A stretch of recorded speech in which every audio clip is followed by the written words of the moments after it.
নমস্কার সবাইকে, আমি মল্লিকা চলে এসেছি আজকে আরও একটি নতুন ভিডিও নিয়ে।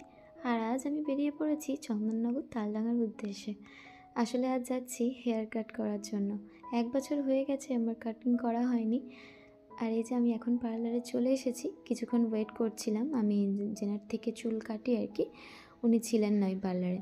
তারপর ওনারা বললেন যে উনি আছেন এখন চুঁচুড়া ব্রাঞ্চে, তাই ওনাদের থেকে কেটে নেওয়ার কথা বলেছিলেন। তবে আমি সত্যি বলতে কি, ওনার থেকে কেটে অভ্যস্ত, তাই অন্য কারোর কাছ থেকে হেয়ার কাট করার খুব একটা ইচ্ছে হয় না। তাই চলে গিয়েছিলাম ওখান থেকে বেরিয়ে চুঁচুড়া ব্রাঞ্চে। ওখানে গিয়ে দেখি পিঙ্কিদি রয়েছেন। আর আমি ওনাকে তো বললাম যে আমি তোমার জন্য স্পেশালি এখানে এসেছি, তো তুমি আমার হেয়ার কাটটা করে দিও।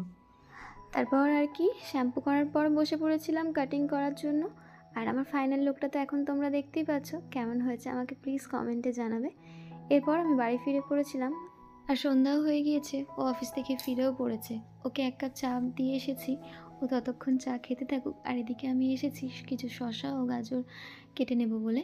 আসলে অনেক দিন হয়ে গেল মুড়ি মাখা খাওয়া হয় না, তাই ভাবলাম আজকে শসা, গাজর, পেঁয়াজ, কাঁচা লঙ্কা দিয়ে মুড়ি খাবো। আর কিছুটা ভাজা মশলা দিয়ে দেবো ওর মধ্যে। তাই এর জন্য আমি এখানে সবজিগুলো কেটে নিচ্ছিলাম। আর ও কাঁচা পেঁয়াজ দিয়ে মুড়ি মাখা খুব একটা পছন্দ করে না, তাও আজকে আমি বানাচ্ছি, জানি না খাবে কি না, তাও অল্প করে দেবো। পেঁয়াজগুলো আমি খুব মিহিভাবেই কাটার চেষ্টা করছি, যাতে ওর খুব একটা অসুবিধা না হয়।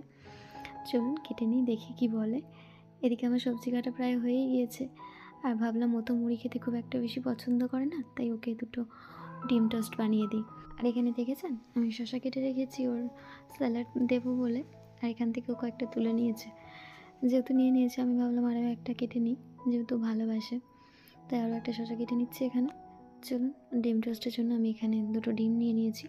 ডিমের মধ্যে কিছুটা গোলমরিচ দিয়ে এবং নুন দিয়ে ফেটিয়ে নিয়েছি।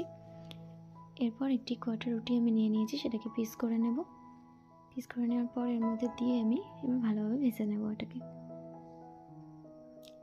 আর এখানে রুটিগুলো আমি দিয়ে দিয়েছি তেলের মধ্যে, আর ভাজা হয়েও গিয়েছে। চলুন এবার ওকে এটা সার্ভ করে দিই।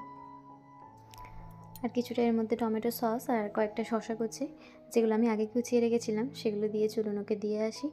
আর ডিমটা হচ্ছে ওর খুব পছন্দের খাবার, যেহেতু ডিম টোস্ট পেয়েছে আর কিছুই চায় না আলাদাভাবে। আর খুব খুশি হয়ে গেছে। চলুন এদিকে আমি আমার মুড়িটা মাখিয়ে নিই। এখানে আমি অল্প কিছুটা চানাচুর নিয়েছি আর প্রত্যেকটা সবজি দিয়ে দিয়েছি এর মধ্যে, আর সামান্য তেল আর ভাজা মশলা দিয়ে এটা মেখে নিচ্ছি। চলুন এটাও নিয়ে যাই, দেখি পছন্দ হয় কি না। 2-1 খাবল হয়তো নেবে। এই যে মামার বাড়ি থেকে আমি যে কপিটা নিয়ে এসেছিলাম, এতটাই বড় কপিটা, যেটা আমরা তো বাড়িতে আছি 4 জন, তো আমাদের প্রায় 3 থেকে 4 দিন এটা হয়ে যাবে আশা করছি। মুড়ি খাওয়া হয়ে যাওয়ার পর আমি রাত্রে রান্নাটা বসাবো বলে রান্না করে চলে এসেছিলাম। আর আপনাদেরকে তো বললামই এটা মামার বাড়ি থেকে এনেছিলাম। কপিটা এতটাই বড় যে কেটে উঠতে পারছিলাম না। তবে কিছুটা কপি আমি হাফ কপি কেটে নিয়েছিলাম রাত্রে রুটির জন্য।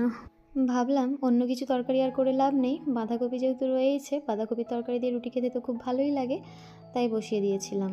কয়েকটা আলু এর মধ্যে দিয়ে দিয়েছিলাম। তরকারিটা যেহেতু আমি নিরামিষেই বানাবো, তাই এখানে কয়েকটা আদার টুকরো নিয়ে নিয়েছিলাম, আর সামান্য 2-1টা কাঁচা লঙ্কা নিয়েছিলাম, আর কয়েকটা টমেটোও কেটে নিয়েছিলাম সাথে।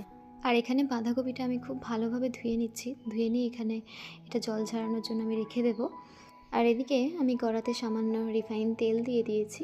আর ফোড়নের জন্য নিয়েছি 5 ফোড়ন, 2টো শুকনো লঙ্কা, 2টো তেজপাতা। এটা ভালোভাবে ভেজে নিয়ে আমি বাঁধাকপিগুলো দিয়ে ভালোভাবে নেড়ে চেড়ে ভেজে নেব। আর সামান্য নুন দিয়ে আমি এটাকে ঢাকা দিয়ে ভালোভাবে সিদ্ধ করে নেব, যাতে এটা ভালোভাবে ভাজাও হয় এবং সাথে সিদ্ধও হয়ে যায়। আর বাঁধাকপিতে তো খুব একটা বেশি জলের প্রয়োজন হয় না, তাই এটাকে ভালোভাবে ঢেকে রান্না করে নিতে হয়। আর ভাজা হয়ে এলে এর মধ্যে আমি সামান্য কয়েকটা কড়াইশুঁটি দিয়েছি আর টমেটো দিয়ে দিয়েছি। টমেটো দিয়ে ভালোভাবে নেড়ে চেড়ে ভাজা হয়ে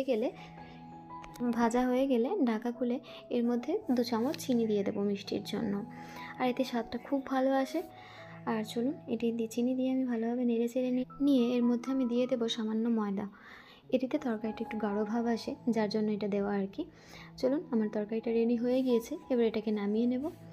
আর ওদিকে আমি কয়েকটা পরোটা বানিয়ে রেখেছিলাম ওর জন্য, তো পরোটার সাথে বাঁধাকপির তরকারি ওকে সার্ভ করেছিলাম, ওর তো খুব ভালো লেগেছে।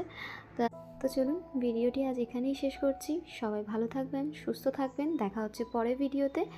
আর আমার ভিডিও যদি আপনাদের ভালো লেগে থাকে, প্লিজ চ্যানেলটি সাবস্ক্রাইব করে দেবেন এবং একটি লাইক করে দেবেন। সবাই ভালো থাকবেন, সুস্থ থাকবেন। দেখা হচ্ছে পরের ভিডিওতে। নমস্কার।